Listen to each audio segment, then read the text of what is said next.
Hey guys, good to see y'all again. Today we're going to be trimming some knockout roses. So this is how tall they are now. And after we're done, this right here is what we're hoping to get right here. So these right here are not dwarf knockout roses. So typically if you let them, they'll get 7, 8 foot tall. For the way I'm growing them, I'm going to try to keep them more of a low bush type. And of course, hopefully they'll get to grow together eventually. So what I'm going to do is I'm trimming them back. Of course, not a complete total hard prune.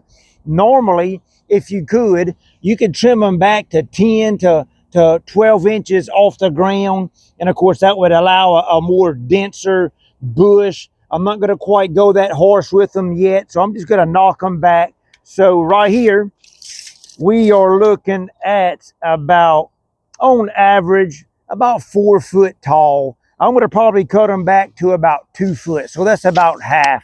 So of course they got if you would cut them up into thirds, they got a 2/3, a 1/3. On average, you know, they say like 2/3 is good. So you would cut like 1/3 of it. So if it would be 3 foot tall, we would cut 1 foot and leave 2 foot. Okay. But you can say every other year, you could do a hard prune and cut them shorter. And again, you know, keep them 10 to a foot off of the ground. So what we're going to do is we're going to go through, and of course, this is February the 14th. Happy Valentine's Day. So anyway, we're going to go through and we're going to give them a hard little prune that actually just now starting to kind of bud out a little bit with the new growth. So this is perfect timing. Hopefully we don't get no more hard freezes and it kills all that new growth back. So what we're going to do is, of course, we got a couple tools. We got a nice sharp clean pair of bypass pruners. We have a pair of leather gloves. And of course, right here, we have something to put our cuttings in. All right, so what we're going to do is, of course, we're going to get ready. These are actually double knockout roses. So it gives you a tighter flower pattern with your roses. So what we got to do is, of course, if you want to come on in with me. So ultimately, what you want to get is a good clean center. So ultimately, before you start, you want to look for diseased cane, damaged cane, deformed cane, and of course, just typically if it's dead and not looking good. So we're going to go in and we're going to start cutting, and of course, we're going to pick our height and we just going to start cutting. And you want to cut at a 45-degree angle in correlation to how the branch is actually going at. So you don't want to cut it square, you want to cut it at an angle. And when you cut them, you want to cut them about 1/4 of an inch above the new little leaf node that's coming out. And you always want to cut above a leaf node that is growing outside of the center. You do not want no limbs growing towards the inside. You want the inside of your rose bush to be fairly open. That'll help with air circulation. And when you have good air circulation, that helps a lot on disease lack of, and of course you get a lot of fungus and stuff like that when they just real dense. So if you can kind of keep them open in the middle, that really helps out. So we're just going to go through and we're going to start cutting them again about 1/4 inch above the little nodes. And it's not no big science, guys. We just got to try to make them look pretty. You know, you could start maybe sometimes if you start in the middle of the bush and work your way out. It kind of gives you a reference point to the right height. And I'm just kind of eyeballing them right here going across. And of course, also we want to look for canes that actually crisscross each other. You know, you might see where you have some friction points and they were rubbing on another limb. And of course, you want to cut one or the other off. So like right here, we have some damage right here. This limb right here is actually all dead. So you can see where it kind of died back, but it's completely dead right there. So I'm going to go back and cut it right there at the collar of the limb. And of course, the collar of the limb, if you go to look, it's kind of like it gives a little shoulder right there where it comes off of the limb. So you can see where it's kind of round and it shows a little collar. You want to cut right past the collar, and that allow it to heal way better. And of course, this limb was growing towards the inside. So we cleaned that out to make it look a little bit better. Of course, to help with our circulation. All right, so we just got to keep on going. We got to clean them up, looking nice and neat. Of course, this one right here is growing in. We got to cut that one off. And of course, we got to go back to our height. Again, it's not real technical what we're doing right here. We just got to cut them short. So here's a tall main cane. Of course, I'm looking at it. And again, we're just going to go in and cut some off. It really helps, guys, having a really nice pair of leather gloves.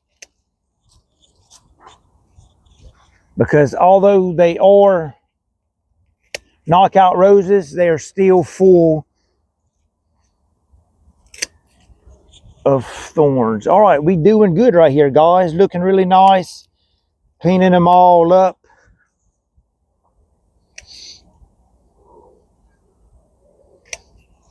Try to make everything look nice and even. So when it comes out, it's all going to be nice and pretty. And of course, knockout roses, they're very prolific bloomers. They will actually bloom, for the most part, all summer long. What I normally do, and of course, that's what helps out with my hard trimming this time of year, is I will actually go around the end of May or June, depending on how they're actually growing. And I will do a small prune. And of course, I'll go in, I'll cut off all the deadhead roses. I'll go in and I'll trim out some of the other limbs to somewhat reshape it, make it look good.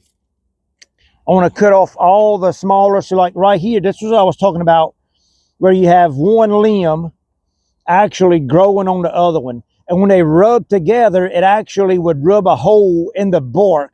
And of course, that allows for insect damage, for diseases and stuff like that. So I'm actually going to go in, I'm going to cut that whole little branch off all the way at the bottom right there. And of course, while I'm right here, it's a very good idea to mulch your roses. You can put 2 or 3 inches of bark, pine needles, but be careful, of course, as the year goes by with the rain and whatever, the mulch sometimes wants to level itself out and it wants to kind of grow around the trunk. So you want to make sure that you don't actually mulch tight around the trunk of the rose bush, because that of course will lead possibly to rot, a lot of fungal growth, and some more diseases, which ultimately we're trying to cut all that out. And of course, as they grow, of course, once they start doing good, probably maybe the beginning of March, we'll begin to see a lot of growth. I will actually come in and I'll fertilize them. And of course, you could use like just a regular round number fertilizer, say like triple 13. Of course, they actually make fertilizers that are specific to rose bushes. Of course, a lot of times they'll have even some of the micronutrients that they have that they need. Of course, they got different types of insecticidal sprays for roses. They got fungicidal sprays just to help keep your roses looking nice and clean. And they will look really pretty. Okay, guys, this one's looking pretty decent right here.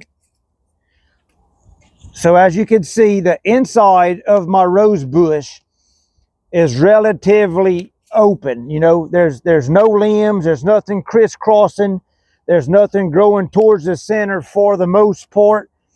We have the bottom all cleaned up. There's no major mulch around it. We doing good, guys. We'll be done before you know it. We just got a few left. Cleaning some of this dead stuff off right here.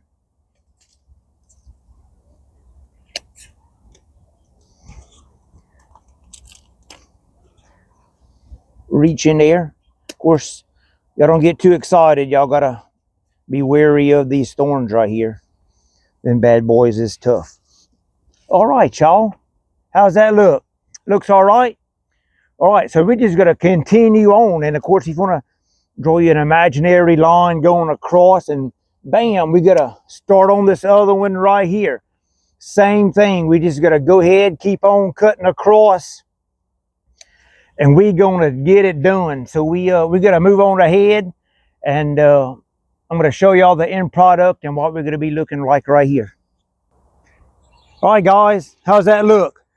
We got them all trimmed up. We're ready for some warm weather. It's gonna be nice. It's gonna get all thick, bushy.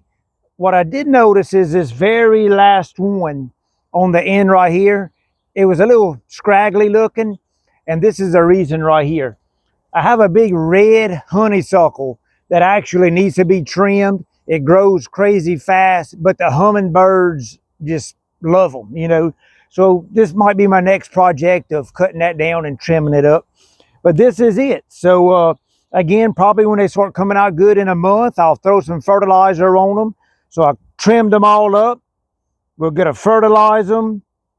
We'll maybe spray them with some kind of three-way insecticide, herbicide, fungicide. Make sure they don't get no kind of diseases and stuff like that. And we ready for some beautiful little red roses, guys.